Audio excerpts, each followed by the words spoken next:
আজ 20শে মার্চ 1739 খ্রিস্টাব্দে গজনীর সুলতান নাদির শাহ আজকের দিনেই দিল্লি দখল করেন। 1828 খ্রিস্টাব্দের 20শে মার্চ আধুনিক বাস্তববাদী নাটকের জনক, ইউরোপীয় ধারার অন্যতম শ্রেষ্ঠ নাট্যকার, কবি ও মঞ্চ নাটক পরিচালক হেনরিক ইবসেন নরওয়েতে জন্মগ্রহণ করেন।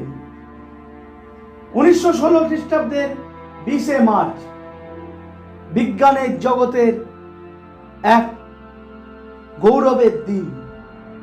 স্যার অ্যালবার্ট আইনস্টাইন তার আপেক্ষিকতাবাদ তত্ত্ব বা জেনারেল থিওরি অফ রিলেটিভিটি আজকের দিনেই প্রকাশ করেন।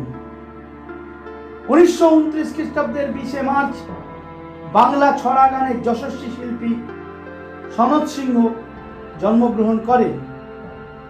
1935 খ্রিস্টাব্দের 20শে মার্চ ব্রিটিশ কাউন্সিলের প্রতিষ্ঠা হয়। 1988 সালের 20শে মার্চ প্রখ্যাত পুরাতনী বাংলা গানের শিল্পী অখিল বন্ধু ঘোষ পরলোক গমন করেন। অখিল বন্ধু ঘোষের গাওয়া বিখ্যাত গান, যা আজও সমানভাবে জনপ্রিয়, ও দয়াল বিচার করো বিচার করো। 2014 সালের 20শে মার্চ প্রখ্যাত ভারতীয় সাংবাদিক, রম্য রচনার লেখক ও লোকসভার প্রাক্তন সাংসদ খুশবন্ত সিং প্রয়াত হন।